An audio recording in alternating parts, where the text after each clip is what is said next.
لو البسبوسة بالطريقة العادية بتطلع معاكي مش مظبوطة، بتكون ناشفة كده ومش بتتشرب الشربات، النهاردة بقى هقول لكم على طريقة بسبوسة ناجحة ومضمونة من أول مرة، تطلع بقى طرية ومرملة وشاربة الشربات. طريقة مختلفة وجديدة يمكن أول مرة تشوفوها، هي طعمها كمان بيبقى أقرب شوية لطعم كيكة الرواني. طعمها يا جماعة بيبقى حلو جدا، وأي حد بقى ما بيعرفش يعمل البسبوسة أو البسبوسة بالطريقة العادية بتفشل معاه وجرب الطريقة دي، أنا متأكدة إن هو يعتمد الوصفة دي عنده على طول. ما تنسوش بس قبل ما نبدأ لايكتي للفيديو ده، ويلا بينا نشوف الطريقة والمكونات على طول.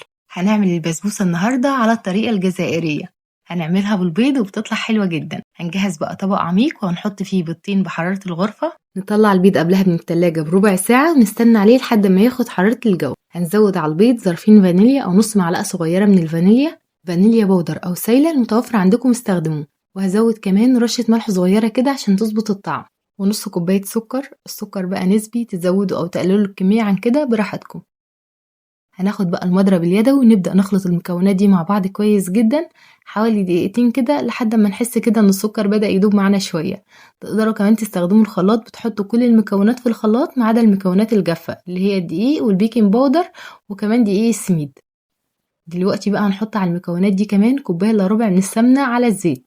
تقدروا بقى تستخدموا الكمية كلها سمنة او الكمية كلها زيت، يعني زي ما تحبوا. وينفع كمان نعمل خليط بين الزبدة والزيت، يعني أي مادة دهنية متوفرة عندكم هتنفع. هضيف السمنة والزيت وابدأ أقلب كويس جدا لحد ما المكونات كلها تختلط مع بعض كويس. بعد كده هزود عليهم كوباية من الحليب. الحليب اللي هنستخدمه يكون بحرارة الغرفة. بالنسبة لحجم الكوباية اللي أنا استخدمتها، استخدمت كوباية معيارية بحجم 250 ملي، يعني زي كوباية العصير كده. ومش متوفر عندنا كوباية معيارية، بنستخدم أي كوباية عصير، بس أهم حاجة بنعاير كل المكونات بنفس الكوباية. بعد إضافة الحليب بنقلب كويس جدا عشان لو في أي سكر مدابش في الأول مع البيض بيدوب في الوقت ده. وبعد ما نتأكد إن السكر داب تماما هنبدأ نضيف باقي المكونات.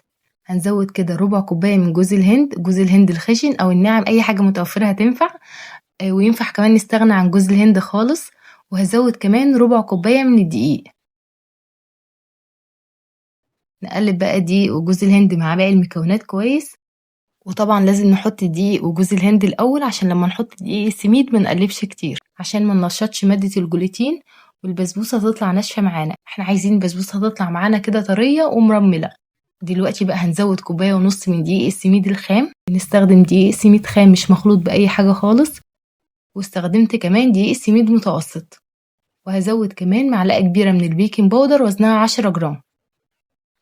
هناخد بالمضرب اليدوي او بالسباتيولا عادي جدا، وهبدأ ان انا اخلط المكونات دي بالراحة جدا بالشكل اللي انتوا شايفينه ده، وما نبالغش كمان في التقليب، يا دوب بس تقليبتين 3 كده لحد ما المكونات تختلط مع بعض وبنوقف تقليب خالص. ده بقى القوام المظبوط اللي احنا عايزين نوصل له. القوام لازم يكون خفيف بالشكل ده، مش تقيل زيادة عن اللازم، عشان لو تقيل البسبوسة هتطلع معانا تقيلة كده ومكتومة، ولو خفيف البسبوسة هتنتفخ وهترجع تهبط مرة تانية. هنغطي بقى الخليط اللي احنا عملناه ده كويس جدا كده ونسيبه لمدة 10 دقايق. طبعا دقيق السميد بيتشرب من السوائل والحبة بتاعته بتنتفخ شوية والقوام هيتقل معانا. نحاول بقى نلتزم بالوقت وما نزودش المدة عن 10 دقايق عشان الخليط ده ما يتقلش زيادة عن اللازم. تعالوا بقى نشوف القوام عامل ازاي بعد ما عدى 10 دقايق بالظبط. القوام بيتقل شوية وبيبقى متوسط بالشكل ده. وكده خلاص البسبوسة بقت جاهزة، سهلة وسريعة جدا، ما بتاخدش اي وقت خالص، وكمان مستحيل تفشل معاكي. يعني لو البسبوسة بالطريقة العادية بتفشل معاكي، جربيها بالطريقة دي وانا متأكدة ان دي هتطلع مظبوطة وناجحة من اول مرة. دلوقتي بقى بنجهز صينية بندهنها كويس جدا بمادة دهنية، سمنة او زبدة او زيت، يعني اي حاجة متوفرة عندك هتنفع. لو خايفين كمان البسبوسة تلزق تقدروا تدولها كده رشة من دقيق السميد. انا دهنت الصينية كويس جدا بالسمنة.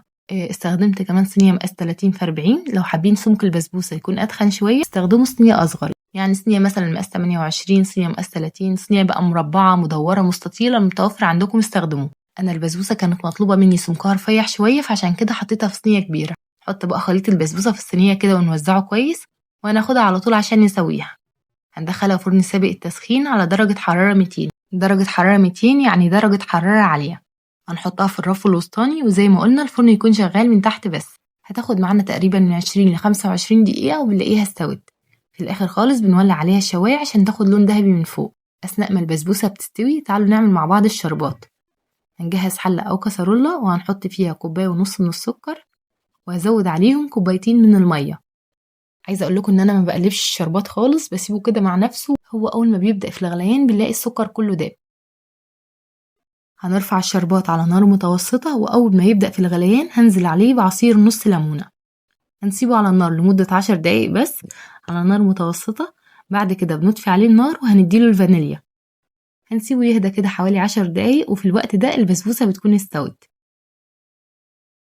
نخرج البسبوسة من الفرن وهي لسه سخنة وهنسقيها بالشربات. والشربات زي ما قلنا بنطفي عليه النار وبنسيبه لمدة 10 دقايق بس قبل ما نسقي بيه البسبوسة. شايفين ما شاء الله بتتشرب الشربات بسرعة جدا.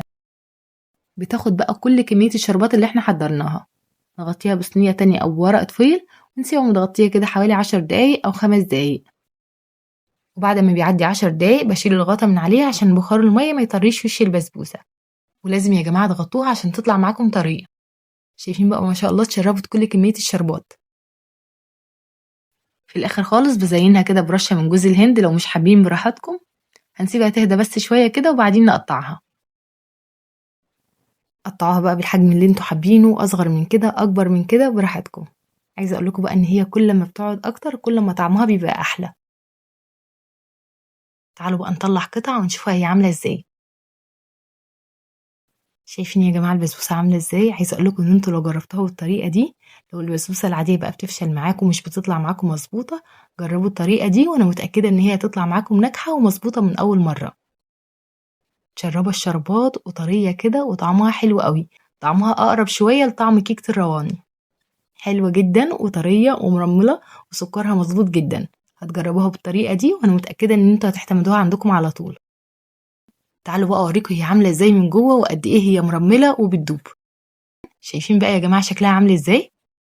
هستناكم كمان تجربوها وما تنسوش تكتبوا لي رايكم في التعليقات على الفيديو. الناس بقى الجميله اللي وصلت معانا لحد هنا من الفيديو، ما تنسوش بقى لايك كتير للفيديو ده. ان شاء الله هسيب لكم كل المكونات مكتوبه في صندوق الوصف تحت الفيديو. بالنسبه لحجم الكوبايه زي ما قلنا في اول الفيديو استخدمت كوبايه معياريه بحجم 250 مللي. لو مش موجوده عندنا بنستخدم اي كوبايه عصير، بس اهم حاجه بنعاير كل المكونات بكوبايه واحده. وكده فيديو النهارده خلص. بتمنى فيديو النهارده يكون عجبكم واستفدتوا منه. ولو اول مره تشوفوا قناتي الجديده ما تنسوش تشتركوا. واشوفكم على خير ان شاء الله في فيديو جديد. مع السلامه.